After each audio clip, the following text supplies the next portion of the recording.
Эмалированные стены, окошко, тумбочка, кровать. Жить тяжело и неуютно, зато уютно умирать. Эмалированные стены, окошко, тумбочка, кровать. Жить тяжело и неуютно, зато уютно умирать.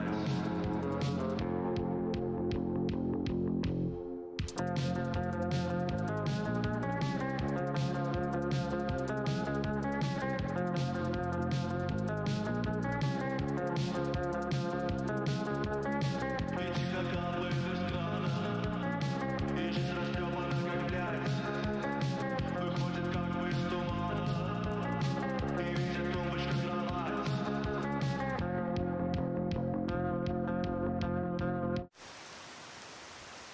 Hoot Wheels. It's CozyCon. They want us to do a PG-13 show. You know you can't do that, Ratty. Not without... I'm ready. Start up the Dead Space eyeball machine.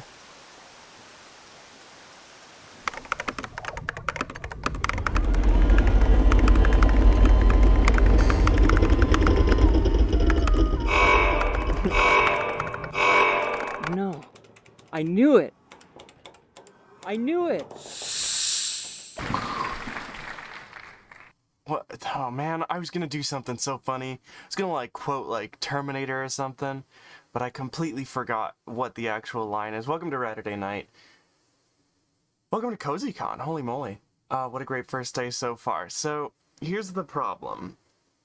You're gonna hear a lot of silences in this recording. We did this whole bit. We did this whole, silly,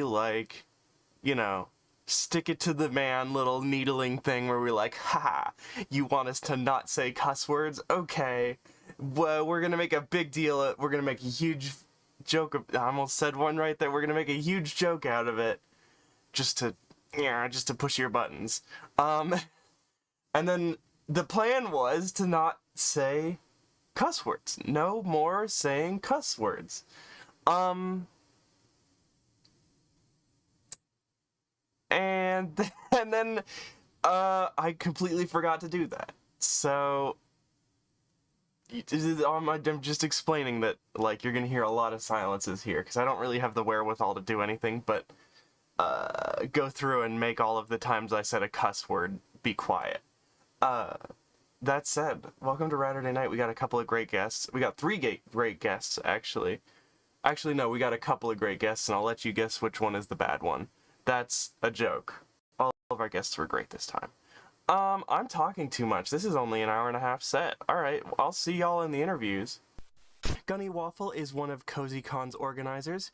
He also is one of the founders of Foxglove Comics, a collective of webcomic creators. Pardon me, their current lineup includes, and you have to correct me if I pronounce any of these wrong, Mathorial, Star Warriors, Tales of Calzaria, and Tamberlane. You can find Gunny at... Hell yeah. First try, baby. This is what 4 years of J School does to you. You can find Gunny at GUNNYWAFFLE on Twitter. That's Gunny Waffle, spelled how it sounds. You can find Foxglove Comics' new Twitter. It's always right at the end. And I say quitter because I think I'm about to quit this. You can find Foxglove Comics on Twitter at FOXGLOVCOMICS. Foxglove Comics, again, spelled how it sounds. I want to hear more about Foxglove Comics. I think the best way to put it is the webcomics indie industry, if you want to say that, is actually quite small when you get into the higher leagues. Mm-hmm. And you make friends and you keep them. And as we've kept a lot of friends together, we kind of decided, hey, it'll be really nice if we more formally work together, rather than just friends throwing things around in DMs. And we actually got together and made a collective out of this and foster each other and basically bring our audiences together. Because what's more annoying than being a fan of multiple comics and being in all their discords than just like, hey, there's an event happening with one person, it's also happening with those 3 other people, so you're getting a ping in every single server. It's 4 times the annoying. So we just banded together. Yeah, you're streamlining the sort of consumer comic experience. I love that. Exactly. And I've heard so many stories about these little collectives that start up that are just like, you know, a bunch of different people who are friends and then they start working together, and it's fantastic. I love that. I really love that sort of like internet ethos, you know? Yeah, that's exactly what we're aiming for, and so far it's been working really well. Hell yeah, hell yeah. Any stories to share, or has it just been that smooth that you have nothing to talk about? And I think some of the more interesting stories is like, hey, one of the creators was having financial issues. They had to move out because of COVID. Like they were just having a lot of real life problems, and they needed some financial support. So because we had formed this collective of communities and friends, we actually were able to throw together a fundraiser. And in the period of 4 hours, we raised over $2,200, Holy moly. which was way more than was expected. I was predicting maybe 200-300 at most, but It, no, because there were so many people in the community and this hit so many other sub communities that I think on Twitch we hit around at most like 68, and it was going really really well. So like even when we think, oh, the collective is nice, it's helping us work, it's like small events like that that really show us like, wow, this actually has further reaching implications to the community. Hell yeah. I love it when those kinds of things work out. Sometimes I see a GoFundMe that's got like $3 in it and I'm like, oh. It's really sad. It is. It really is. That I'm really happy that there is like that people are now, especially I've seen a lot during COVID, these like new collectives popping up. Daisy Chain popped up during COVID. Foxglove is fairly recent, right? Yeah, Foxglove actually started in the middle of COVID. Yeah. We actually founded September 5th of 2020. So we actually very recently, as of like a week ago, hit our 1 year anniversary. Oh hell yeah. Congratulations. Do y'all do cake or something? Nah, we didn't really do much. Ironically, actually, I say we didn't do much, and then three things pop in my head.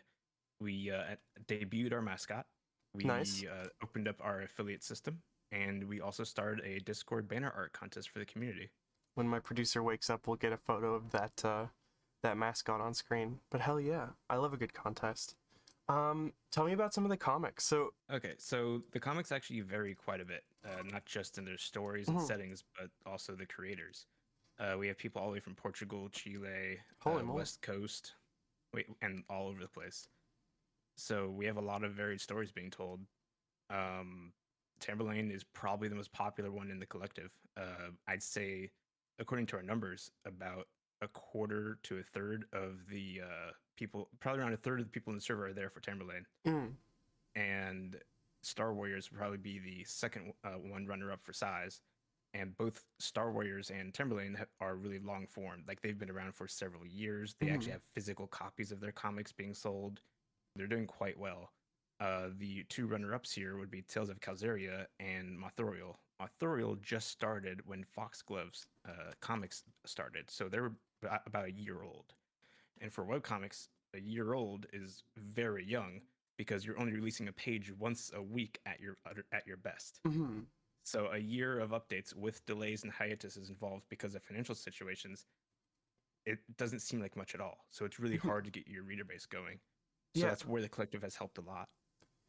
Hell yeah. And Tales of Calzeria is actually also in the same boat with some hiatuses, but still maintaining readership because of the collective. Hell yeah. So let's talk about this. Is there a unifying theme to these comics that like makes what makes a Foxglove comic a Foxglove comic? So we keep the rating to PG-13, Okay. if only because adult content is something that we don't want to not necessarily not associate with, because some of the creators do produce adult content on the side. They're people after all. They're allowed to have their own personal works. But in terms of the comics, we keep it around PG-13 because it just hits the largest audience. It's the easiest stories to tell that don't relegate you to the side alley of a convention, basically. Definitely. And it's also, in some ways, some of the most fun stories to tell. So a Foxglove comic is basically a comic that you can read with family, Hell yeah. or that you can just enjoy on the side, the same way you would enjoy, let's say, Redwall or a book series like that. Hell yeah. Foxglove comics not gonna stain the tablecloth. That's an old journalism There's joke. some blood that might stain the cloth Oh, every there's now and then. but blood? That's the most, yeah. Holy There's a moly. little bit of blood and gore, but not so much that's the theme. Okay, all right, yeah, for sure. Can we get like little, can you sell us on each of the comics? Like, what's the premise? What am I when I tune into Tales of Calzaria, what should I expect? For example. Tales of Calzaria, if you like Dungeons and Dragons, like if you like the old fantasy setting, you like parties, you like systems where there are bounties, assassins, healers, that kind of thing. It's not strictly a D&D comic, but it does have D&D tones if you appreciate that kind of story. Hell yeah. It's definitely high fantasy, and it starts off with some of the best combat scenes I've seen in a webcomic. Very bloody at the beginning, Mhm. but it's in a good, tasteful way, not a I'm going to make a page red because it means violence kind of way. Right, yeah. Just some tasty blood. That's all you can Yes. really hope for. Mathorial is, as I said, young, so there's not much story to give. But they have a whole universe of story to tell. They have prepared for. I think that were even down to the point of discussing what are the politics of this species. So, so they are very deeply involved with their world building. Starts off giving you an entire synopsis of the world's creation, and then it cuts to Ava, which is the bat, and Ackerly, the goose pheasant, and it just cuts to them at their farm. So you're going to be following the adventure of Ava and Ackerly and see what kind of nonsense they get into. Right now, the story is ramping up with some bullies, and you get to see how that affects Ava. Is there anything about the future of this comic that you can leak? A lot of these newer ones, I'm curious about, like, what's the future look like? I know things, but I also know if I say them, they're going to, like, absolutely destroy me. Okay. Well, keep an eye on Foxglove Comics. Apparently some exciting stuff going up. Yeah. You also are one of CozyCon's organizers. Can you talk to me about what it takes to set something like this up? That's definitely a very good question. Most people see like a panel schedule and they just go, "Oh, that's easy to make because it's just a schedule. It's no different than scheduling your day." What you're seeing is the end result of close to 2 months of work because it's all in communication. That's 90% of what you do when you organize a convention is communication. You have to, okay, these people applied for a panel. We now need to communicate back to every single one of these people, asking them questions, get information back from them. Okay, now we have to figure out a schedule, figure out, hey, these people overlap, but now we need to figure out, hey, which one do we pick, or can we actually negotiate with them to divvy up the slots? And then we have the schedule. But then even once you have the schedule, now you have to deal with people who don't show up, or you need to deal with people who are confused or got the wrong time zone. And then all of a sudden you have two panelists who would technically think that they go at the same time. Normally you don't have that issue with normal convention, but your time zones become a big problem with an online convention. So it's really just a year of nonstop communication and trying to make things as easy as possible for the volunteers, because managing all this information, you can imagine if you don't keep it organized, it's just going to fall apart. So that's one of the things I help with, that I help the chair with directly, is on our staff Discord. I help organize our channels and where information goes, just so that we don't accidentally lose information in all the chaos. How long have you been a bat for? Let's talk about this. Oh, that's actually a fun one. Yeah. About 20 years. Oh my god, really? How old are you? Yeah. 30. Oh. So, like, since you were a 10-year-old, why bats? Yeah. I like dragons a lot, and then I realized bats are basically our form of a dragon in life, and I just like their behaviors, their mannerisms, and I also like their social structures, how intelligent they are, and fluffy. Fluffy was definitely a big selling point. Fluffy is definitely... See, this is the thing, is whenever I get a commission, I always need to tell them to do more Fluffy. It's ridiculous. God, that's so cool. Is there like a bat template that you think back to? You know how all foxes kind of look like Disney's Robin Hood? Is there a bat template you think back to and you're like, ooh, yeah, that's a good one? I know there was a cartoon about bats. I don't remember what it was called. And if I had a producer, I could get her to Google it. Silverwing, that's it! Yeah. There we go. Silverwing is the animated bat series that most people remember, especially if they're Canadian. Yeah. We watched it in school. I keep cussing. I'm gonna need to cut so much out of this. That's all right. But who's your bat template? Who's your bat dad? I don't think there is any one. Silverwing is the one that would be closest with Shade Silverwing. But oh geez, I can't think of any single one because there haven't been that many bats in media that are actual bats. Silverwing and I think Ferngully are the only two that have done it. You, Every other one is like, I'm a bat because I have two wings on my shoulder blades. so you're big into the arm wings. This is something that Yes. genetically doesn't pop up a lot in bats, which is fantastic. I mean people bats, of course. I love that so much, but it must make finding shirts terrible. Yeah. Whenever artists draw a pose for a commission and then they draw a shirt on it and they start drawing the wings, I have to like go, hey, nice shirt. How is that physically happening? Yeah. I imagine, do they make, so, I mean, there's no way that you can be wearing tank tops all the time. Do they make, like a jacket or a long sleeve shirt that's got, like, buttons along the bottom or something like that? Like, how do you put on a long sleeve shirt? Do you put on a long sleeve shirt? I guess, I don't know if I've ever seen. Sorry. I don't think my character has, but there are 3 pieces of clothing that match that. There's the ponchos. Ponchos are very common for bats that want to stay accurate. There's also it's kind of like a poncho. It's what you see on Sherlock Holmes, where the shoulders are like caped. Don't know what it's called though. And the third one is the meme Virgin Killer sweater is actually really good for bats. Damn. The one that is like all open in the back. Yeah. I know the Virgin Killer. Come on, look at me. I know about the Virgin Killer sweater. Oh, and just clarifying, because there's like so many different styles of that now. Would you ever kill a virgin? No, No? never. What, so is this just exclusive virgins, or you're not a killer? You're a lover, not a fighter? Lover, not a fighter, absolutely. Okay, fair enough. Nobody has to die tonight, which is fantastic. It's a good break for me. Let's talk about, so this is CozyCon. My producer is very familiar with it, but she's asleep. So, you know. She's too cozy. She's too cozy, that's what it is. Oh my god, I got a new mattress recently. Can I tell you? It smells awful. It smells like a new mattress, but it's so comfortable. I texted, my mother helped pay for it. And I texted her and I said, there's a problem with the new mattress. It's too comfortable. I don't want to wake up. My mother's great like that. I had the same problem when I got mine because I've always suffered from joint pains. And I finally found a good mattress that's really good for joint pains. And I just like, oh, I just love this. Yeah, it's unbeatable.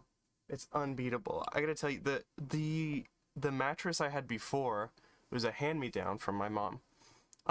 And it was her mattress when she was young, so it's 50 years old at this point.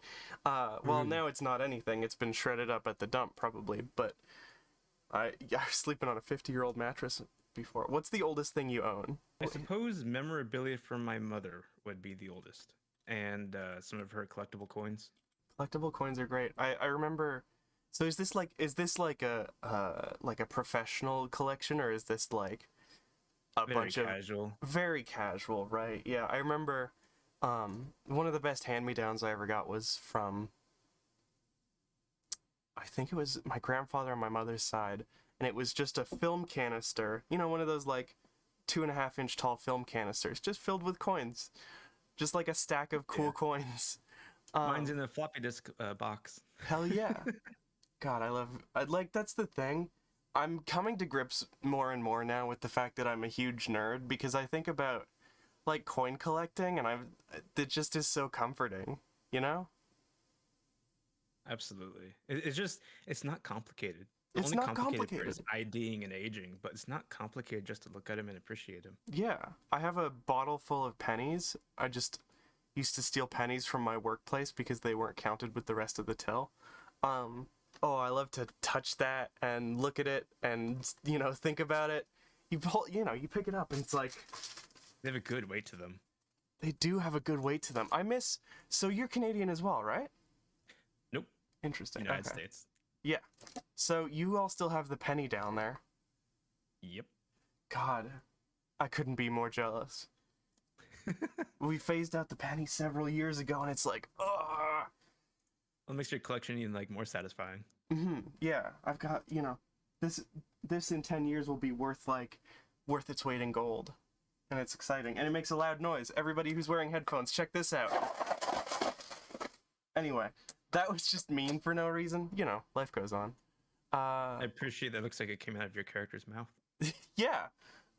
It did come out of my mouth. I'm a robot. I was just playing like an MP3 or something, I guess. I don't know. I'm still new to this whole thing, right? So I'm like, yeah, sure, beep boop, whatever, you know? How do you feel about those drone furries? I'm not usually one of them. This is like a bit I'm doing specifically for this show.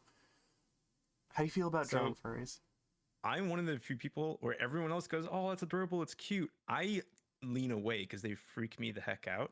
It's not that they look bad; like they do look cute, but I can't unsee the fact that you do know that their face was scraped off and replaced with a machine. Oh my god! All I can imagine is a scraped off face beneath the visor. I mean, that's not comfortable, right? Like, no. All the more power to them. And they've recently. Do you know about Dead Bunny, the artist? Nope. Okay, well, this is an artist called Dead Bunny who's gone on this whole thing with their drone character, like explaining how the skin grafts work and like what parts of the face are still there, and it's like,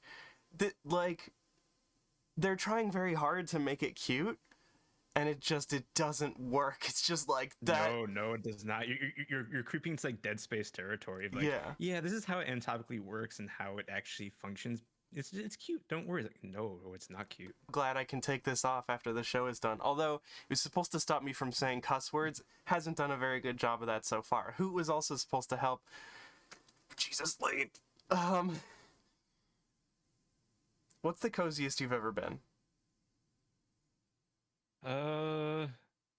This may sound weird, but when I was a kid with a 105-degree fever and it was winter, it was like this weird mix of I'm warm but it's cold. Ooh, no, I get it. You can't really experience that naturally. Yeah, no, I totally understand. I'm thinking. Oh, I'm thinking of the sensations. I'm thinking of like a nice cold blanket, but I'm all warm inside. I'm thinking of like watching snowflakes out the window. Holy moly. Yeah, it was very much a time has slowed to a still. I don't feel well at all, but physically it's a very relaxing feeling. And there's a certain point with sickness that you reach where you like no longer feel guilty about being a lazy bum. I love getting to that stage. It's absolute mercy. Anyway. That's such a good... Wow, I have to ask that to 2 more people and no one's gonna one-up it. I can already tell. Fantastic. Heck yeah. Shoot darn dang. Would you rather go to the Met Gala or CozyCon? I'd say CozyCon. Okay. Definitely not into fashion. Yeah, for sure, definitely. Met Gala is nothing compared to CozyCon. I love that. Would you rather... No, all the would you rathers. What's the best would you rather you've ever heard? Because everyone has one, right? They go straight to it. The reason I don't have a good one is because when I was like 7 years old, my sister had just discovered would you rathers, and she didn't quite get the concept. So her big one that she like. was very proud of was would you rather eat 1 bee stinger or 2 bee stingers, you know? It's like you know. So I don't have a good one, which is why I'm asking you. What's your favorite would you rather? I haven't done a would you rather for quite a while. I know. Can't recall any at the moment. I'm sort of thinking about sleepover stuff. You are sleeping here, right? There's a mattress in some corner of this warehouse. This is a sleepover warehouse. That's why I'm in pajamas. It's not like a conscious choice. Checks out. Yeah, sure, why not? We got all these CRT televisions so we can play Nintendo Wii until the sunrise. So, let's talk about this. What was your childhood like sleepover game console? My childhood sleepover game console, that would probably be the PlayStation 1 or the N64. Oh, do you have any favorite PS1 games? PS1 would probably be Spyro or Gex. Ooh, okay, I'm seeing it now. I'm seeing it now. Describe the sensations. Describe what you're... Close your eyes. Take yourself back to this moment and just... I'm gonna darken the screen, and everyone can just close their eyes and picture what this was like. If you Booting want... up the classic boot sequence. Mhm. Playing up Spyro, running around the valleys, picking up the gems, firing the sheep, eating the butterflies. Ooh. Butterflies are good for you. That's what that game taught me. Mm. It's an absolute gem of a game, pun intended. Exploring the worlds, saving the animals, saving the weird creatures that live there.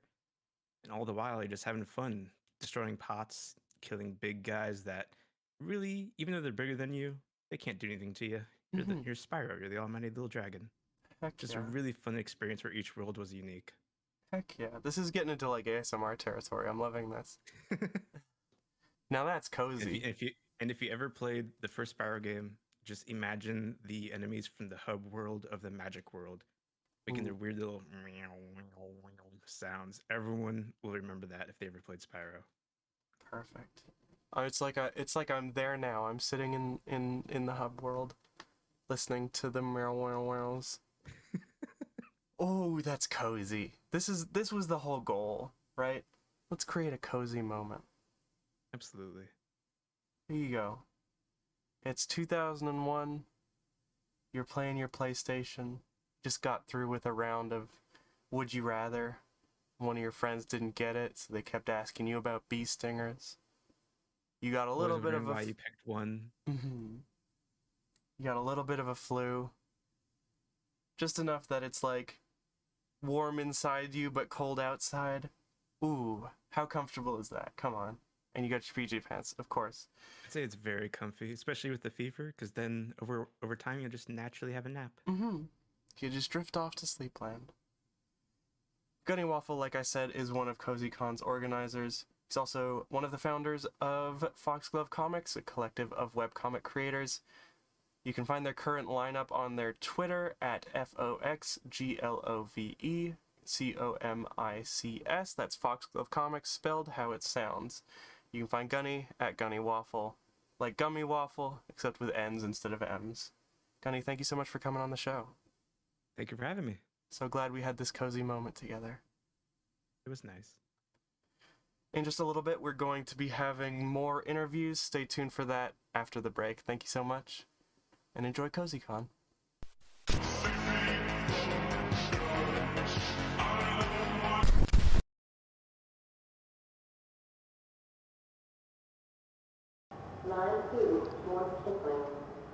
Most animals don't get a second chance. You fall through a lake, and the current drags your fur, and you end up dead under 6 inches of ice. You cross the wrong people, and you end up smeared across the snow. You end up half a world away from home. You end up climbing out of hell, coming up to a surface world that forgot your name. Not Dead is a cyberpunk paranormal thriller about the supernatural trying to lead mundane lives. It follows undead reporter Hanratty Vermington and her demonic partner Set, two animals in pain trying their best to be good. It's also about gay animal people kissing each other.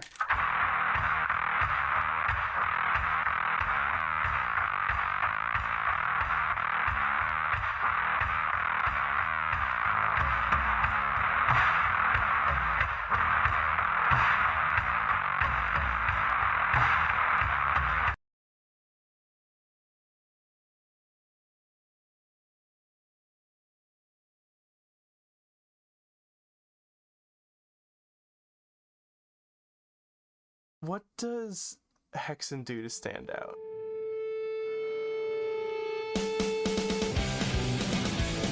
All the sets are, on the channel it starts on, from start to finish. All the sets have visual representation, visual stimuli.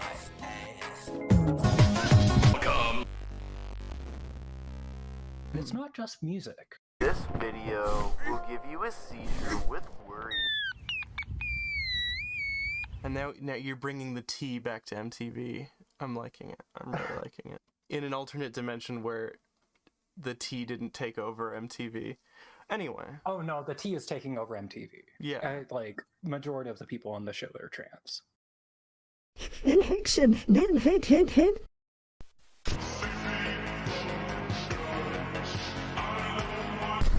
Hobby. horses. Okay. Okay, I Yeah. understand. So like a hobby farm, not like a hobby farm where you farm hobbies or something.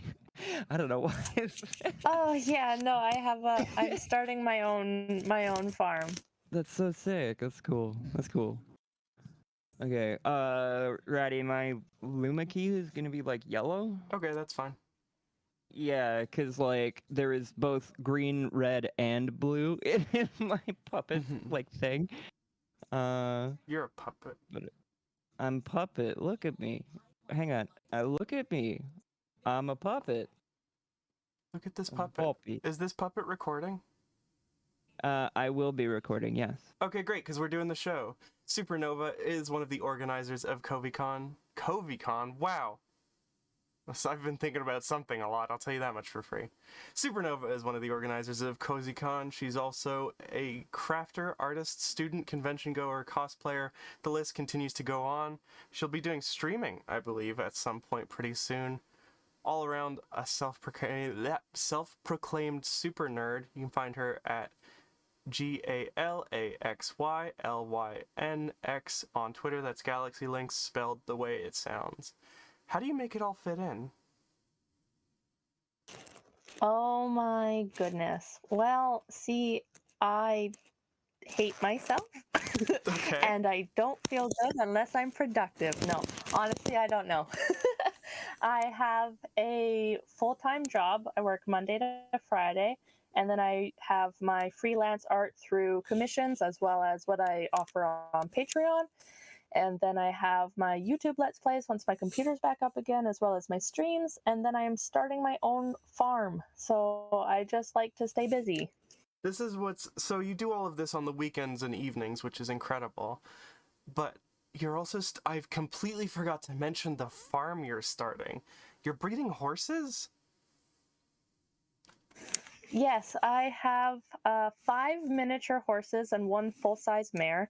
My 3 miniature mares are hopefully pregnant. They're going to be ultrasounded in October, so fingers crossed. And then I have 2 geldings, which I have trained to drive me in cart. And hopefully once, the big pandemic's over and things open up again, I will start to show them. I'm loving the energy of several small horses and then one big, that's the one they're all making Twitter posts about, right? Okay, great. She's definitely big wife. She's like 9 foot tall vampire mommy for everyone. The boys get very upset when she leaves, and then she gets very upset when any of the little ones leave, because apparently they're her children and they must be protected at all costs. Oh, I love that. I love that so much. What a lovely little happy family. So you're trying to show these horses. Who are you showing them to? That's a joke. What kinds of horse shows are you doing? Well, there's a few different kinds of horse shows. There's dressage, where you kind of get your horse to go around in a set pattern. Then there's something called marathon, which you have your horse go from one obstacle course to another, and you go through certain gates at certain angles and stuff. So each gate would be like A, B, C, D, and you'd have to remember how they work out and make sure that your left side is at the left side of the gate, and then go through all 3, and then zip off to the next course and do the same thing, and then so on and so forth. And then there's also just pleasure driving, where you just kind of go around in the ring and people decide whether or not you look nice. I've only kind of watched them. I've never actually participated in them, but it's really exciting and nerve-wracking, and I am looking forward to when I start. Heck yeah. Can I ask real quick, are you shuffling your mic around or something? I'm trying not to. Oh, I I'm a see. little nervous, sorry. No, don't worry about it. Are you using like a wired earphones plugged into your phone? Is that what's going on? No. Oh, you want to know what? Hold on. We're about to get a considerable bump in quality. This is going to be great. Because the bit that I was planning fell through, and so I just decided to acknowledge it. I was gonna put a bunch of chips, transparent PNGs of chips around us, and I was gonna say, "Look, we're inside of a bag of potato chips," and that's why it sounds like that. Is this better? I hope so. Yes, this is 100% Lot better. fantastic. Wow, welcome to the Oh show. my goodness. I'm so sorry. My big mommy milkers got in the way. Oh no! God, that's awful. Curse of the large bosom. I'm so sorry. Oh my God, I don't I wish know I it? had that problem. Be quiet. Let's both pretend to have large breasts for a moment so we can be relatable. I will happily donate them to you. It's okay. I don't want them anymore. There we go. We can each get one. It'll be perfect. Hell yeah. So you do all of this, and you're one of the organizers of CozyCon. What do you do for CozyCon? So when CozyCon just started out, I was one of the 4 founding members, and with my kind of experience with vending at other conventions and also doing staff work at other conventions locally, Vancouver and Howell, I applied for the vendor team. So I make sure that all the vendors have their information, that they all look nice, that everything's in on time, and that things run smoothly kind of during the convention, so that like their links work and their streams are good. And then I just kind of check in and make sure that people are having a good time and that people are able to commission people properly. And then I also stream myself and try and sell my own wares. Heck yeah. Do you have a favorite con experience? Because if you said another con, you would get in trouble, obviously. So we'll do one story about CozyCon, and then we'll talk about your actual favorite con experience, but we won't tell anyone that that's what it is. Secrets. Okay. Secrets. My favorite CozyCon experience was probably streaming for, oh gosh, how was it? I think I managed to go 20 hours straight before I wanted to die. Me and my friend, it was me, Temrin, and then Carter, and we all just kind of came in and out as our schedule happened. We multi-streamed on Picardo, so it was just really fun. But of course, again, I really like the grind, big hustle. So I stayed for 20 hours straight. Was there a nap in between there or what? Oh, absolutely not. Just several cups of coffee and enough ramen noodles to feed an entire college dorm. I can't stay awake for like 4 hours at a time. I don't know how you do that. That's crazy. Where's this energy come from? Oh my goodness, I don't know, but if I could bottle it and sell it, I would give you some. Thank you so much. I would really appreciate that, because I've been looking for jobs. None of them let you work 4 hours a week. Well, certainly not the ones that pay you. Damn. Okay. Your actual favorite con story, though.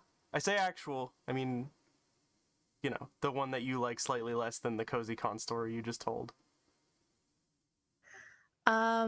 Well, that would have to be my second time dancing in a fursuit dance competition. Oh, nice. I won first place, so woo, go me.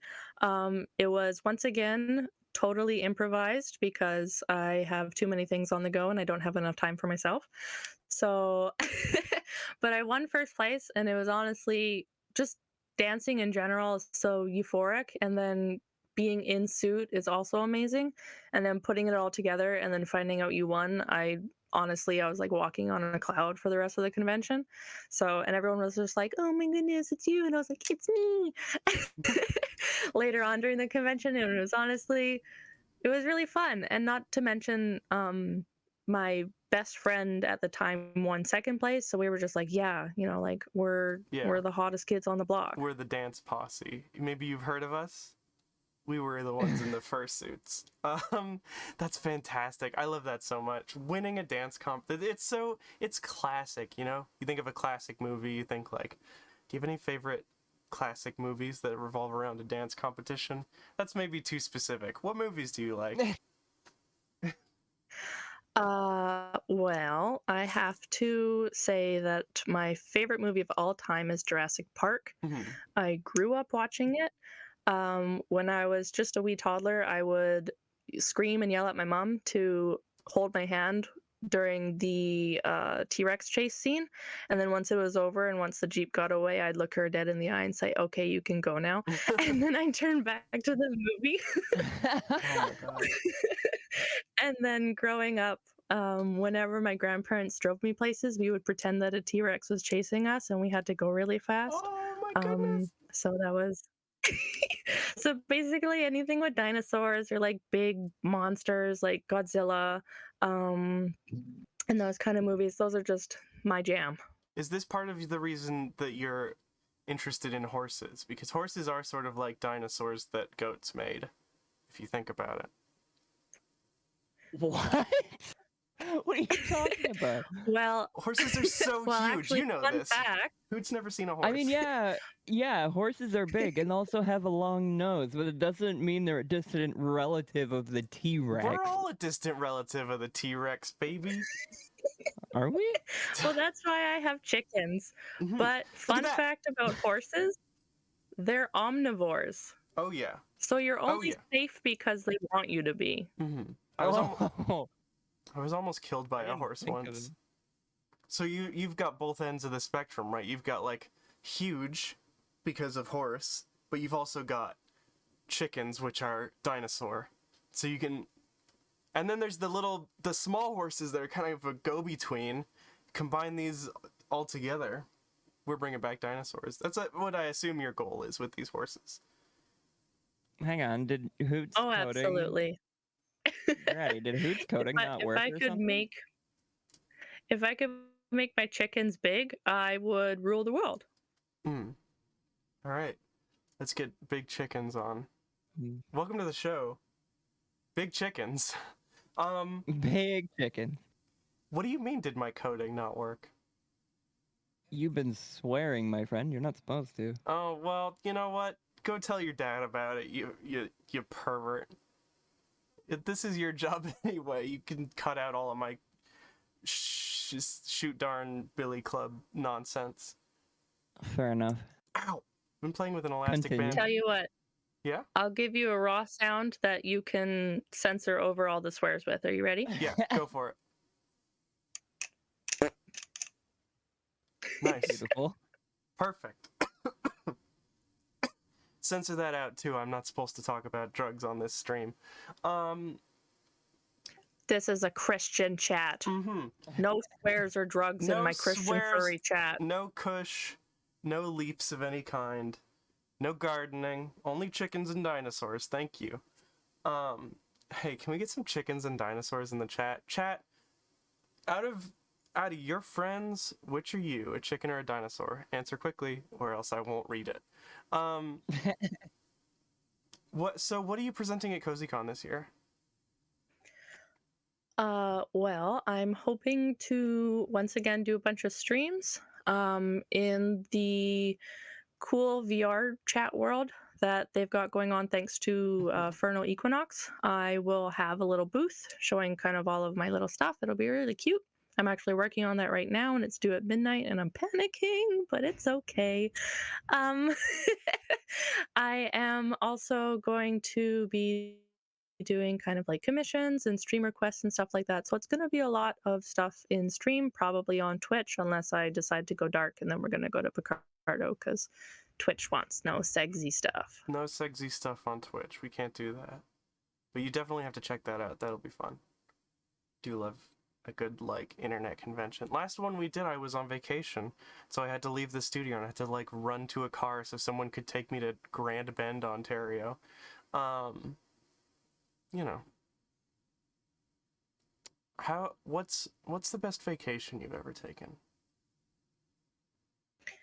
Oh my goodness. The best vacation. I've done a few. I'm not very exciting. When I was 12, I thought that escalators were really cool. So when I say that I come from a small farm town, I mean it. I think one of the most fun vacations I ever did was I went to the, what is it? Universal Studios. I went there, and I went to the Jurassic Park. Of course. Oh. So I got to go touch the dinosaurs, and I went to the Wizarding World of Harry Potter, and I got to have butterbeer, and I rode on a ride, and I bought the Elder Wand and a bunch of Ravenclaw stuff, and then I went to what else was there? The Simpsons and Marvel, I think, was Ooh. there that year. So was So that was this really fun. It was hot as hell, though. was this before or after the new Jurassic Park renovation, the like Chris Pratt one, Jurassic World or whatever? Oh, it was definitely before. Just Ooh. OG dinosaurs for me. Thank you very much. Ooh. All right, yeah. I'm So glad good. we have a person of taste on the show finally. There's someone who knows what they're talking about. How do you feel about the new Jurassic Park movies? Do they Well, in terms of movie style, it's okay. The second Jurassic World had the most unnecessary death in the existence of everything, and it still makes me cry. Rest in peace, Brontosaurus. But in Oh, terms of like, ooh, spooky dinosaurs, the Indominus Rex is okay. I like it in kind of like an alien monster sense, but I Mhm. don't really classify it as a dinosaur. Mhm. But at the same time, I guess none of the dinosaurs were dinosaurs because they were all spliced anyway. Mhm. I could go on. Just dinosaur rant. Yeah, you definitely don't want like you definitely want like the classic dinosaurs. I understand what you mean. Like it's like the Indominus Rex, this brand new dinosaur they just came out with. Just like you see the words "new dinosaur" just dropped, and you're just like, why am I here, right? You got the classic dinosaurs. What's your favorite? Oh my God, what's your favorite dinosaur? Why didn't I ask that? Oh my goodness. Okay, so I have a list. Okay, let's In get the spreadsheet terms open. of like, yeah, hold on one sec. Okay, I've got it in Okay, my I'm ready. email. I'm looking at email. It's great. So, in terms of like apex predators, I would have to say the Spinosaurus. Mhm. For a mid-class dinosaur, on the carnivorous side, I would have to say then a Carnotaurus, which is actually one of like a half of one of my character species. Yes, I'm that kind of furry. I have a Hell yeah. dinosaur as No, I love. hell yeah. Um, in terms of aquatic dinosaurs, I would probably have to say the Megalodon. Mm. And then I do enjoy me a good Suchomimus only because of the aisle and the dumb meme that we made out of it. Mhm. And then in terms of probably a herbivore, I would have to go with the OG and Littlefoot. Definitely. Ooh, Land Before Time's real comfy. So cozy. Land Before Time's like the VHS you find under your cousin's, like the TV that his dad lets him have in the room, and you think, oh, this is the height of luxury, having a TV in my room. Then you get a whole computer in your room, and you realize, oh my God, I don't have mental health anymore. I've just run out. Okay. Well, you talked a little bit about dinosaurs as anthro-species. One of your characters is part dinosaur. Is there I can't say what I want to say because this is a PG-13 show. So, is there a can you look up the NTSC how long you're allowed to kiss on screen before it becomes PG-15? Basically what I'm trying to say is there a dinosaur that you would want to kiss on the lips for 15 seconds? There are several dinosaurs Okay. that I would just allow to consume me. Okay. Spinosaurus, T-Rex, they're my wives. Mhm. Just big monster ladies, let me kiss you and then go ahead. I'm done. I can die happy. No, I love that. That's perfect. Big monster ladies. Oh, big monster ladies are great. I like a small monster lady though. Well, I am a small monster lady. Small compared to other trans women. I'm large compared to everyone else. That's so funny. The T-Rex. I mean, that's classic, right? That's the one you have to... Do you remember the Magic School Bus episode about dinosaurs? Of course. Okay, how do you feel that represented, like, the things that you loved? I found it, in terms of like learning about them, I found it very interesting. I think when that aired, I was still pretty young, so I was just like, neat. But in terms of, like big creatures and stuff like that, I would say probably the books that I read that smelled like melting plastic and had that kind of sheen, and like your fingers like squeaked down them when you Totally. flip the pages. Just straight up printed in like the late 80s. Those were the kind of books where I just like absorbed everything. I think I was like 6 when I made the connection that Oviraptor meant egg eater, and my mom was like, "Oh God, what have I started?" The egg eater. I eat eggs for breakfast all We're the all time. They're delicious. oviraptors, really. If you think Yes. about it. Do they only eat eggs? Or is it just like it's part of what they eat? Or are they... Why are they called that? Like, I'm sure more than one dinosaur has eaten an egg. Well, yeah, but the egg is called the ovum, and the Oviraptor steals the eggs from the other nests and then consumes them. Oh, I So see. it's kind of like the egg raptor. Egg raptor. Stealer of eggs. Holy moly. There's a PSA for all the mothers out there. Watch out for the egg stealer, because, holy moly, right? That's the last thing you want. You ever had an egg stolen? I mean, you have chickens, you must have. I haven't had any eggs stolen yet. Well, that's not true. My dogs try and steal the eggs all the time because I made the mistake of giving them one. But I dropped an egg on myself, and that was almost more disappointing than having an egg stolen. I was very upset. I mean, you never know, really. I used to steal eggs from my neighbors all the time. Don't tell anyone. That's a secret.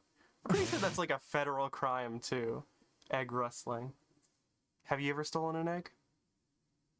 That's a stupid question. What's the coolest thing you've ever stolen? Well, I mean, like, technically I steal eggs every day from my chickens if you think about it.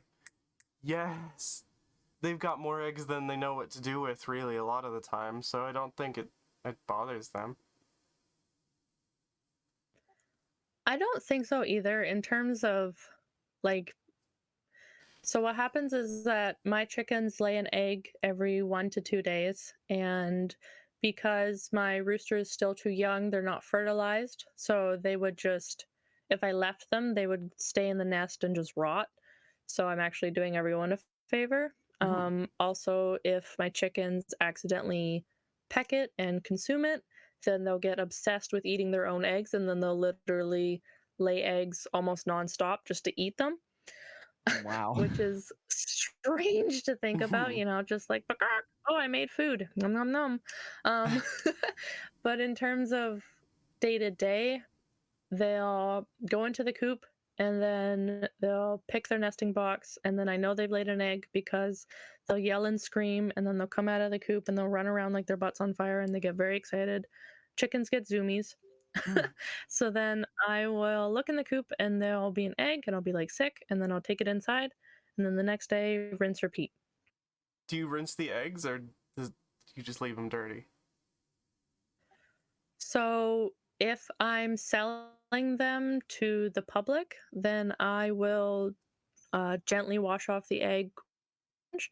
If you use water, you'll remove the bloom, which is a protective layer around the egg. Grated eggs, like the stuff that you buy in the stores, those are rinsed so that there's they can check for blemishes. They get rid of all the feathers and whatnot. And that's why you have to refrigerate them. If you don't rinse your eggs can stay out just fine for about a week on the counter, and then as soon as you rinse them, they have to go in the fridge. Wow. I didn't know. That's a crazy egg fact. Holy moly. Like, Dang, this is egg fact. educational. I was trying to be funny and cozy, and now we got educational in the mix, too. Replace that apocryphal Magic School Bus episode with this. We're learning about eggs. I was just gonna say, I feel like I'm back in school and the teacher has just rolled in the CRT TV on the dolly and we're gonna watch a movie. Educational. What was your education like? Let's talk about something that's like deep. Let's do deep stuff. Welcome to Deep Stuff with Ratty and Hoot. What was your education like? Well, rebellious. Hell yeah. My parents wanted me to be a stinky math person, and numbers hurt my brain. Mhm. So I did the arts and science. I excelled in biology and a little bit of chemistry. That kind of made sense. But I was mostly good at, obviously, art. But my art teacher and I quarreled a lot. Mhm. Whoop. I have a story. Tell us the story. Grade 12, we had this project. We had to cut out like a mosaic from magazines. So we'd have to dice magazine pages, basically, pick out all the colors we wanted, and then put it together to make like this hot glue mosaic magazine mess. I don't know what she was thinking, but anyway, I did a picture of two boys kissing, which was very scandalous for the time, because my high school was in the Bible Belt of my province. I didn't know two boys could kiss. Hold on. Oh yes, it happens occasionally. Wow. If two boys love each other very much, they kiss. Holy moly, Hoot. Can you find some like websites about this boy kissing so I can do some more research? Yeah, we got to do some more research. We I'll get definitely right got on it. it. Yeah, definitely. Hoot and I both grew up pretty rural, so yeah. Wild. Boys kissing each other. Wild. That's not even the best part. What's the best part?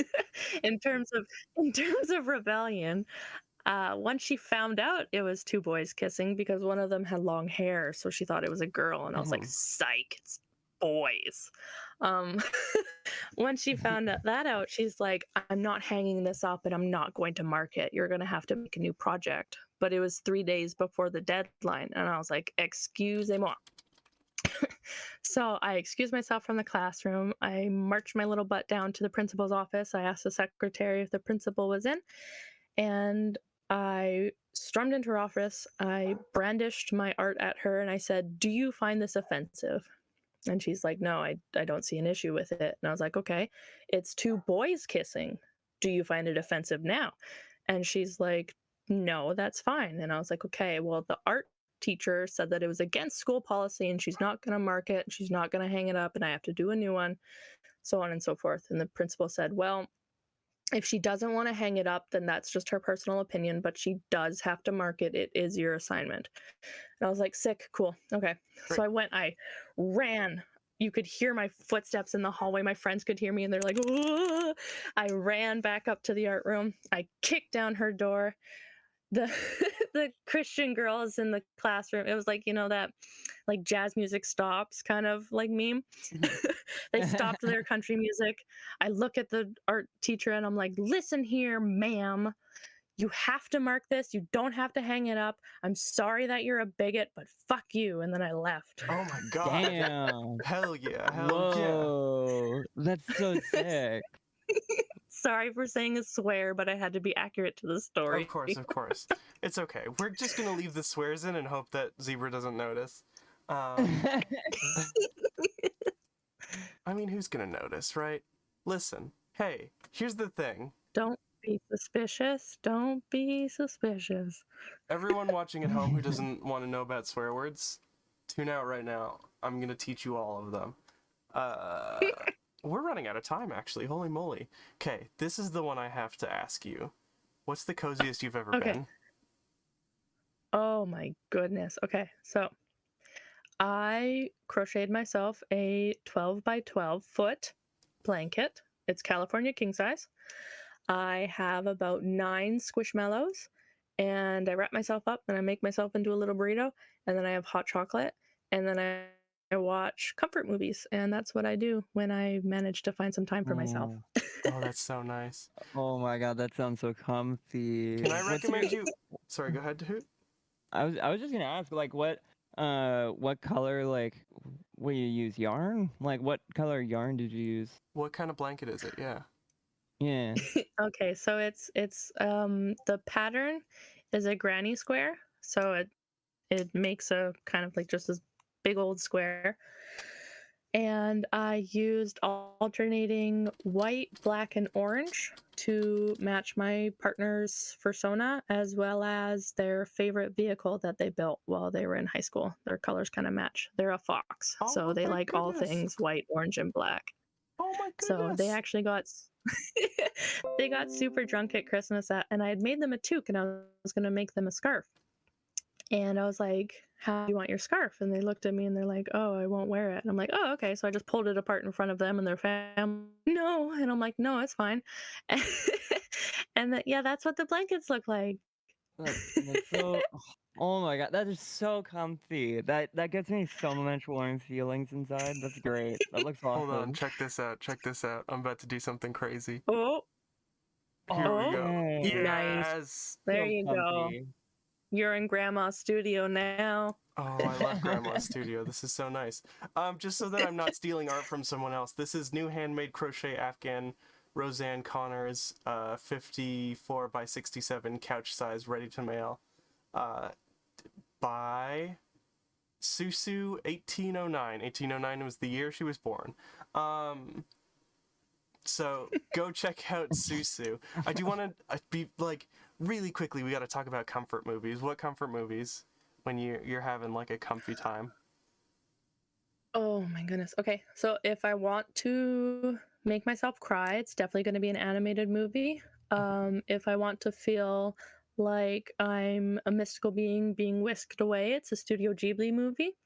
If I want to get really into my feels, I'll watch Inside Out, specifically the Bing Bong. Oh, Oh. Specifically Bing Bong. I have a Funko Pop of him, and when I got him, my partner kind of teased me, and I was like, "No, please, he's my son." oh, oh, that's a sad one. Oh, Yeah. that's a sad one. Yeah. Can I recommend you a hot chocolate recipe? Everyone in chat, you can also try Absolutely. this. This is now CozyCon official hot chocolate, not sponsored. And also it's not. It's my friend Rebecca's recipe for hot chocolate. Don't steal it. But do make it. Her name's actually Becca. You take orange cinnamon tea. You brew up a mug of orange cinnamon tea, and then you put your hot chocolate powder in the bottom of a travel mug. You pour the orange cinnamon tea over top of the hot chocolate, shake it up, fill the rest with milk. It is to die for. It's better than melatonin. Oh So everyone in the chat, we're gonna have a commercial break coming up just now. While we're at commercial, I dare you to go make that hot chocolate. I double dog dare you. Nova, thank you so I much. actually Sorry, have go a ahead. really good tea. Oh. If anyone's in Canada or if there's a Tim Hortons nearby, it's like a secret menu item. Oh. It tastes just like Fruit Oh. Loops. Oh? What's it called? You get a so it's a combination of things. You get an extra large white hot chocolate. You get a shot of espresso in it, and then you get 2 chai tea bags in it, and then I swear to God, it tastes like Fruit Loops. It is That's the best. nuts. I'm picturing that in my head, and I'm thinking, yes, Fruit Loops. Nova, thank you so much for this Yes. recipe. Thank you so much for coming Oh, on the no show. worries. I'm so happy to bestow my wisdoms upon you. Thank you for coming on the show. Thank you for having me. Yeah, 100%. It was great. Is there anything you want to plug before we go? Love yourself, and remember that you are only human, and every day you are doing your best.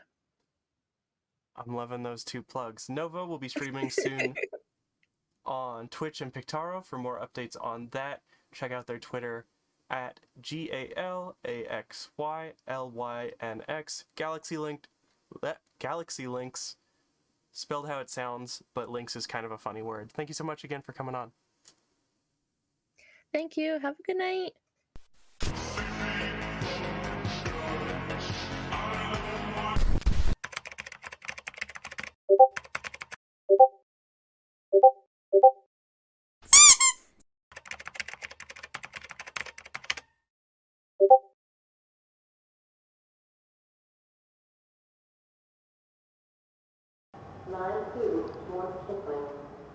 Most animals don't get a second chance. You fall through a lake, and the current drags your fur, and you end up dead under 6 inches of ice. You cross the wrong people, and you end up smeared across the snow. You end up half a world away from home. You end up climbing out of hell, coming up to a surface world that forgot your name. Not Dead is a cyberpunk paranormal thriller about the supernatural trying to lead mundane lives. It follows undead reporter Hanratty Vermington and her demonic partner Set, 2 animals in pain trying their best to be good. It's also about gay animal people kissing each other.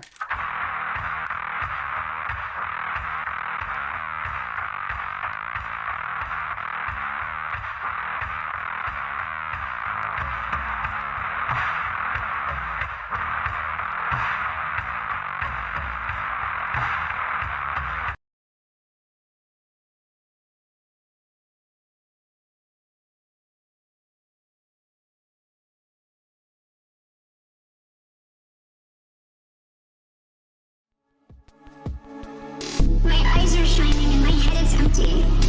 I had a dream and I wish it wasn't real. Familiar scenes on a green screen projected on the inside of my skull. My eyes are closed. I'm dreaming and my eyes are closed, but I'm awake. I'm still awake.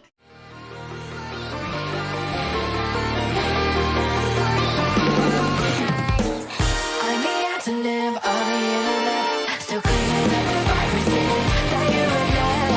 I think I found a name, but again, don't stop until you. I'm the antonym of the internet, inviting all you crowd over in my other salad. This is the nothing on the side, and if you think it's strange because it's not your life.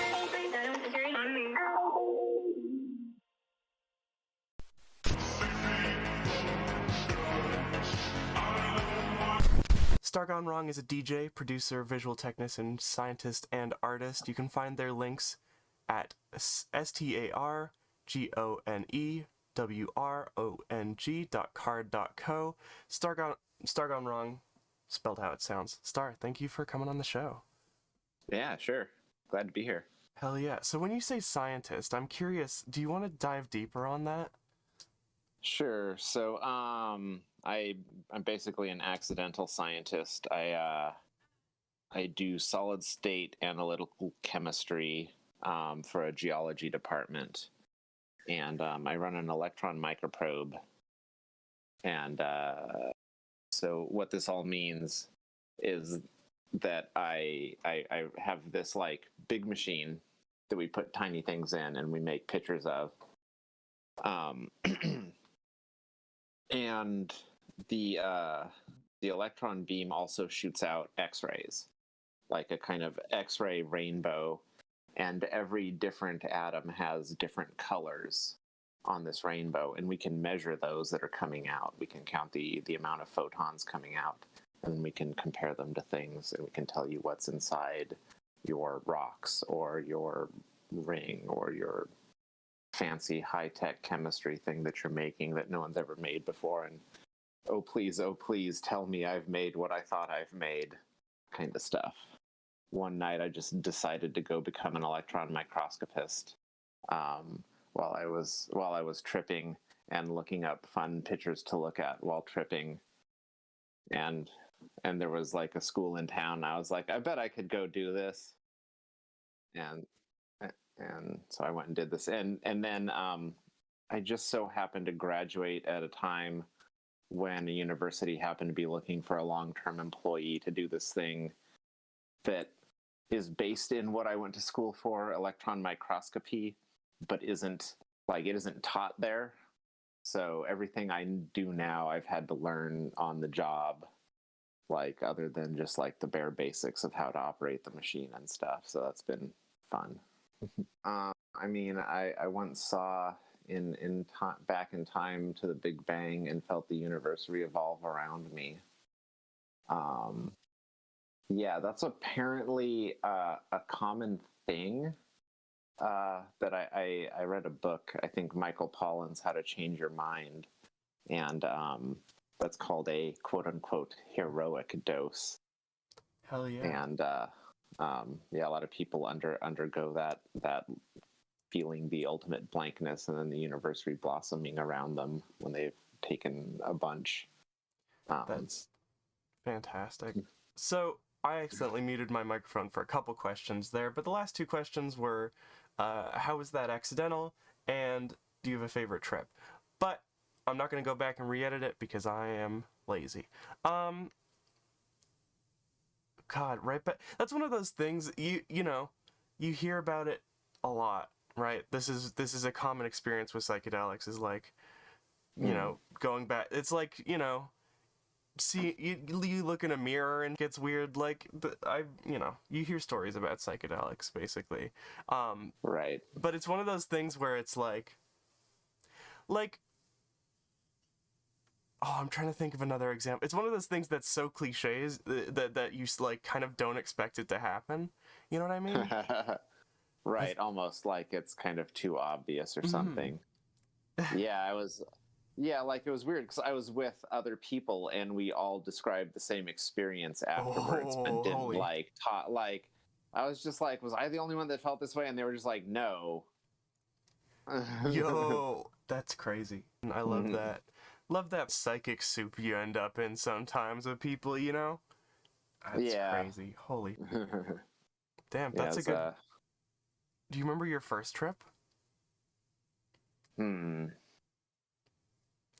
this is supposed to be PG-13, so just so everyone knows, we're talking about completely legal substances, and we're talking about one time that Star got a big sugar rush from a lot of fizzy cola. And nothing else.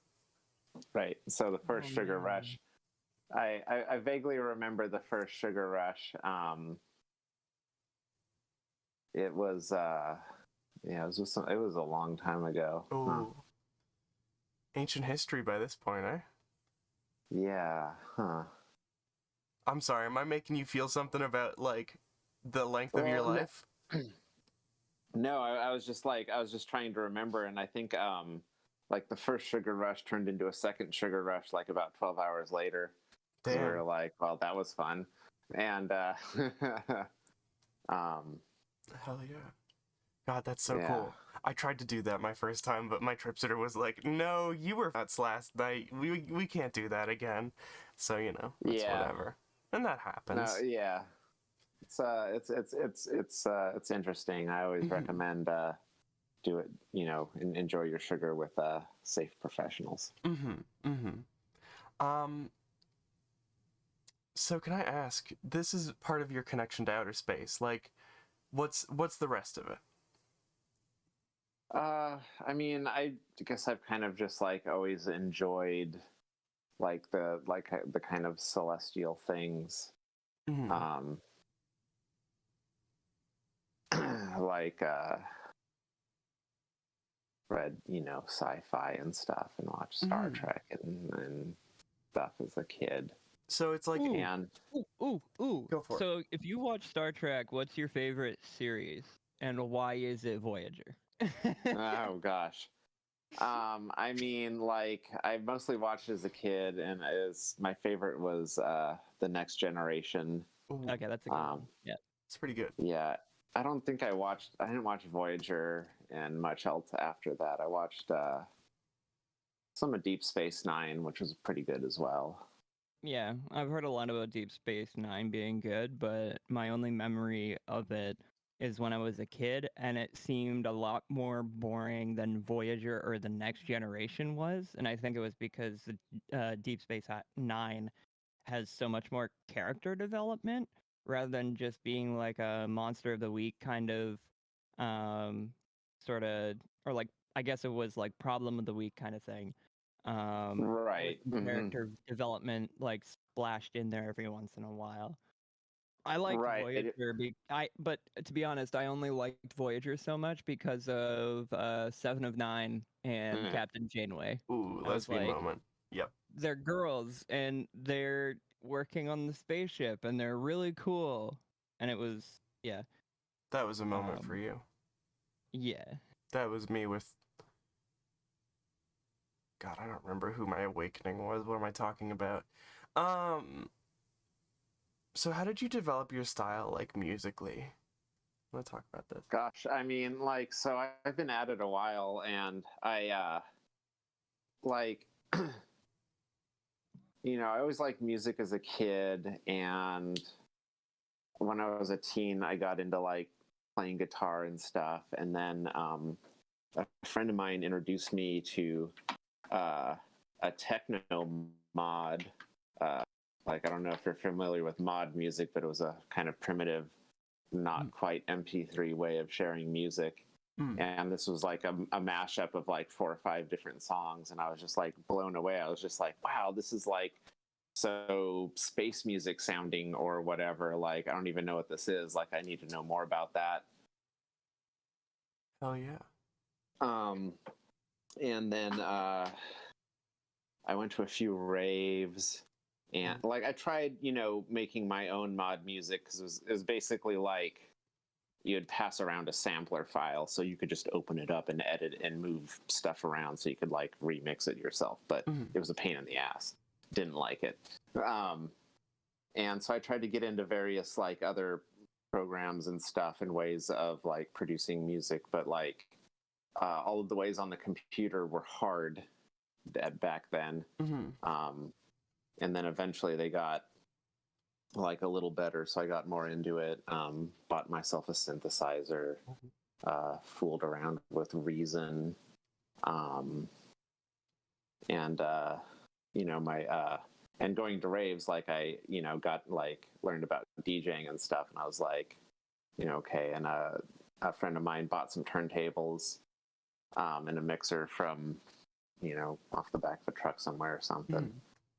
And he played around with them a little bit, and then like I started playing around with them, and I was just like, well, this is fun. Like I know how to do this. Like, it's not easy, but like I can do it. And eventually bought my own and started collecting records. And I was trying to produce music at the time, but doing it like at home on computers in the bedroom before YouTube existed and stuff, because I'm old. Like there was like trying to find tutorials and stuff, and like people telling you how to get like this sound or that sound, or how to fatten up your bass, or anything about how compression works or stuff like that. It was scarce, so you just had to like teach yourself a bunch of stuff and like try for the best and just make your bleeps and bloops and squeaks and squonks, and go on from there. And I took some music theory classes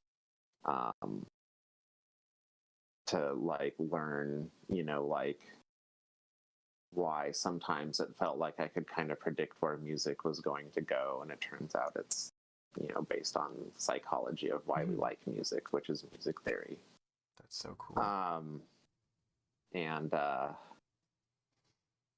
want to circle then, back to, do you have a favorite rave that you've been to? What's the best rave? Oh, let's see. It was probably the one they held one in the top of the Metreon in San Francisco, in what was a Where the Wild Things Are exhibit. Oh my god. Yeah, so they had all these big rooms that were set up with all this elaborate, like one room had like these huge hands and a giant monster thing in it, so you could like pull on ropes and the hands would swing around and stuff. And they had like, that was the jungle room, right? And I was just like, like what the f is happening here? And we're up on the top of like a 7-story building, and there's lasers projecting in the air around us, and like Holy. That's so cool. Yeah, that was fun. God, I remember that movie. How do you feel about Where the Wild Things Are, the movie? Oh, I don't think I've seen it. God, that's so. Oh. Well, okay. Well, that's fine. It's not good, and I just wanted to complain about it with someone who'd seen it for once, because I don't know anyone who'd seen it. Did they have like the big puppets there and everything? Oh my god. You must have been losing your mind. Holy hoot. Yeah, like... Sorry, go ahead. Yeah, it was like the whole thing was done up like it. So there were like all these like kind of play sets. It was like for kids, right? So there was like Oh, kind of play sets and stuff that we were playing in like in between the big rooms where they had the DJs in and stuff. Like it was really weird. that's so fast. But So it wasn't super even. fun. Sorry, go ahead. It was really fun though. So you weren't even like. So you're not even like in the room where the music is. You're hearing music through a wall while you're playing with this weird elephant creature. Is that? Am I following? It was like there was in the rooms there was stuff, and then in between the rooms, like, cause it was like it was kind of like a museum exhibit or something. So there was like little corridors and stuff that had smaller exhibits that were like interactive. Okay. So you would be kind of in between the big rooms where the DJs were hearing music and playing around with shit, and then you'd go into the big rooms where they had the giant monsters like swinging around and shit, and like.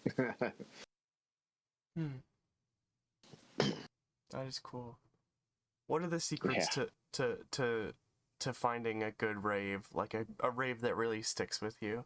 Like, how did you find this opportunity? You were just invited? I couldn't tell. I can't remember. Oh It's been so long. Like, this was back around 2000, 2001. It was just a wee baby getting out in the world, and like it was. You would like sometimes you would know someone, and they would say like, "Hey, go to this record shop," and be like, you know, I want to go to the rave later tonight, and they'll be like, "Okay, here's the flyer. Go to this place." And you would like drive across town to like a supermarket parking lot and like park and chill out. And then you would see like a group of people all dressed up in rave gear, and you'd go hang out with them and be like, "What's up, man?" And they're like, "I don't know, like we're waiting. Supposedly there's a guy coming," and you just like chill out and hang out and wait. And then someone would like drive up in a car and be like, "All right, here's the instructions on how to get there. Like, you got your tickets, all right." And then you would like drive somewhere else to like a you know, some office building that closed down for the night, park in their parking lot, walk a few blocks, and then get let into like a warehouse. Damn. Holy shit. And and I mean, you know, like so, like or like you know, those kind of like industrial strip mall places that are just like a bunch of garages, like, but they're not like automotive garages. They're just like, you know, out in the middle of kind of, you know, nowhere, you know, like, and we'd be in one of those, and then the cops would show up and we'd get shut down and have to like all figure out what to do. And Damn, what a life. All right. Yeah. That's a good tip though. Go into record stores and talk to the person, I guess. Yeah, I mean, and there used to be mailing lists and stuff, like, so yeah. Damn. Nowadays it's all like festivals and stuff. Mm-hmm. How do you feel about the way? So, how old are you? I don't know. 40-ish. 40-ish. Early. Holy moly. Not that that's anything. I say holy moly about everything. So, how do you feel about the way the culture has evolved over the past, like? Well, you said you started when you were like a teenager, right? Yeah, I was about like 19 or so. How do you feel about the evolution of like the culture over the past, 2 decades? I mean, like, it's like I mostly just pay attention to the music side of it. I kind of, like, didn't have time to like go out and do stuff, and lost touch with the people that wanted to, do stuff like that. So I was just doing my own thing, like. But like, I keep like it was a while where it seemed like electronic, like the music when I came into it, it was all like kind of fresh and new, and then like for a while things just kind of like cycled for a little bit, and then like I guess it was right about when like bro step style dubstep started coming out that like people started putting a little more like complexity into things. Like, and there's nothing wrong with like a good trance song, but like at some point when you've got like 7 minutes of mostly the same thing repeating over and over again with like slightly little differences, like you begin to crave a little more, I don't know, sophistication. I guess I got old. But like seeing people like do, like pay more attention to like song structure and stuff, like and like the formalities of music, kind of like I was just like, okay, like we're moving forward again, like we're making some sort of progress and we're not just repeating the same stuff over and over again. Because like I eventually learned how to like make trance and house and stuff, and I'm like, oh, and another thing is it's a lot easier to make music now. Like, so a lot of the stuff that's done now wouldn't have been as easy to do before, because you were doing it on like samplers and like with MIDI instruments where you had to like sit there and fiddle with knobs and shit, and you couldn't just like lay it out in Ableton and like see what your music looked like. You had to like hold it all up in your head and stuff. And so like now, like I go to make like a trance track and I'm like, oh, this is easy. I could like do this in my sleep. But like, that was like harder to do 20 years ago. Oh, Software didn't exist. Yeah, like the software back then didn't really exist that made it super easy to make music. And I definitely don't feel jealous of that, because I just started getting into modular synthesis. So it's pretty much the same thing where you can't see the notes. You're just kind of making electric voltage pulse through a speaker. And that's how you make your music. And it's all knobs and dials and chords, and that's it. And it's a really interesting way to think about music and to think about producing music, but it's also it's a limitation where you can't necessarily say, I want this note here, this note here, this note here. It's all just like, I'm gonna tweak a knob and something's gonna happen. It's this really freeform sort of expression in a way where like you literally can't just go in and be like, I'm gonna make it sound like this. You kind of have to just go in with a blank slate. Which is helpful for producing music as well, because even now with the ease of music production software, there are still some times where I get wrapped up in what I have in my mind and something else wants to come out, but I'm like, no, I'm going to do this other thing. I'm going to do this thing that I originally thought about. And it's kind of restrictive in that. So I feel like modular synthesis being more difficult than traditional music production is also more freeing and helps you get into a mindset of music production where you just let stuff flow, which I think is probably the healthier mindset to have. Yeah, I've spent a lot of time learning to like just let go and kind of let shit happen. Like with like I still do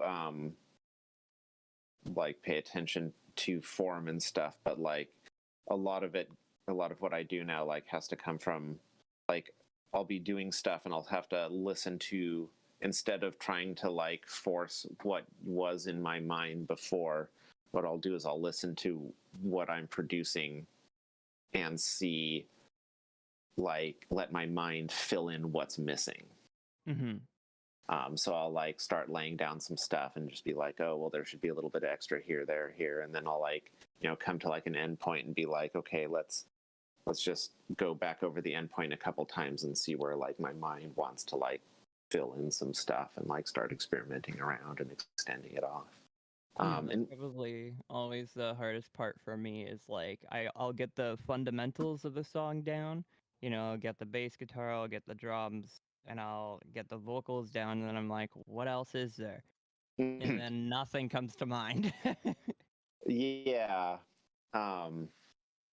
Like one thing that helped me was like when I was first starting off, I used to try to like make an intro and build from the intro and then just be like, and then I wouldn't know where to go from there. And so what I've done is I start in the middle and I like make something that's going to sound like fun, and then I work backwards from there out to the beginning, and then I work then out towards the end from the other side. Start with the middle, just like the opposite of a puzzle. Start with the middle like an Oreo cookie. How do you? Oh, Okay, now see, I was picturing like taking it like a little ring mold and punching the center out of the circular part of the Oreo cookie. And I was thinking like, why would you go through all that effort? But of course, like you're just supposed to open it, like it's got a mouth. Yeah, see, and that's the thing about music is you have to learn how to like uncomplicate it. Like sometimes it's good to throw in the complications because it can be fun, but like you need to have like there's a push, like for dance music like I do, there's a push and pull to it. There's like a back and forth and an up and down, and because you want to make people shake their ass. Yeah. So if you can't listen to the bare bones of it, just like a little bit of the drum and the drums and the other percussion, a little bit of the bass, if you're not like shaking your ass to just that, like the rest of it's kind of like eh. Yeah, that's very true. I feel like a lot of people are experimenting with rhythmic complexity, like kind of taking inspiration from the jazz fusion metal scene, which has been doing this kind of thing for ages now. But I feel like what gets lost in the ether is microtonal music. I recently came across a band named Elevens, and like they're kind of like they have guitars, they have drums, and they have like synths in there, and they have a vocalist. And like microtonal music is like what I eventually hope to start making, but it is ridiculously hard to do with music production software, because a lot of it is just like based on like the 12 note scale, the 12 note Western scale. But it'd be really interesting to hear microtonal dance or trance or Goa or something like that. That'd be pretty cool. Yeah, you could probably make that work. If you're interested, like I know some synthesizers, I think Serum by Extra Records you can load in different key or Yeah. I've definitely right, like looked into it. I've definitely looked into it. It's yeah. just my brain hasn't Oh wrapped God. itself around that idea of microtonal yet. Like I'm still trying Yeah. to gather my taste before I'm able to like actually. But it's still Right. very Like interesting thing that I think not enough people experiment with. yeah, I mean maybe like getting used to using some of the modal scales and um like the different minor scales, like the double harmonic minor and the Hungarian whatever minor, I forget kind of stuff. Like might help like get in the mode where you're like moving more away from like the de rigueur music and like heading towards it's like microtonal scales, they they use different tones, but they still generally pick like 8 or whatever tones out of the available steps. So it's not, and I'm sure sometimes they do more chromatic stuff. I have no idea how like microtonal instruments are actually made like in real life. I don't know if they have all of the notes on there, if you have to use like back in the day with modal music, you had like a different instrument for each mode or whatever before they came out with the stuff we use today kind of thing, right?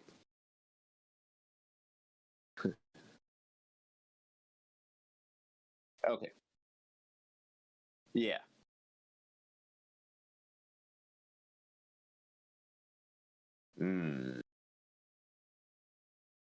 Yeah. Let's see, the coziest I've ever been.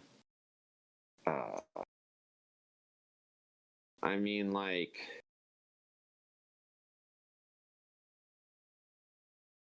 I guess sleeping in between a couple people.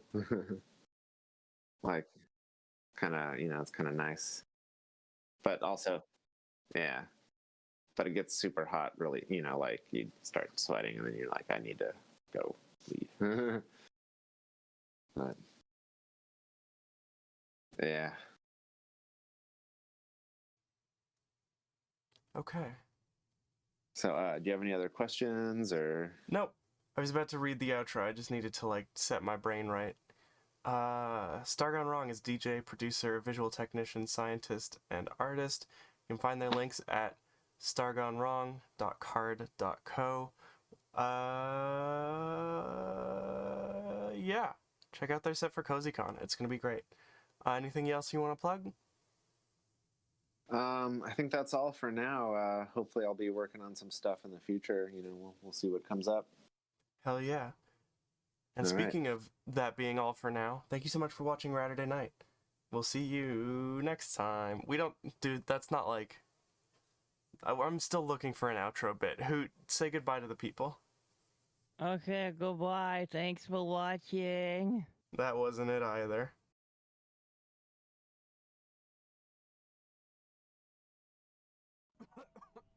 So, how did that feel? Um,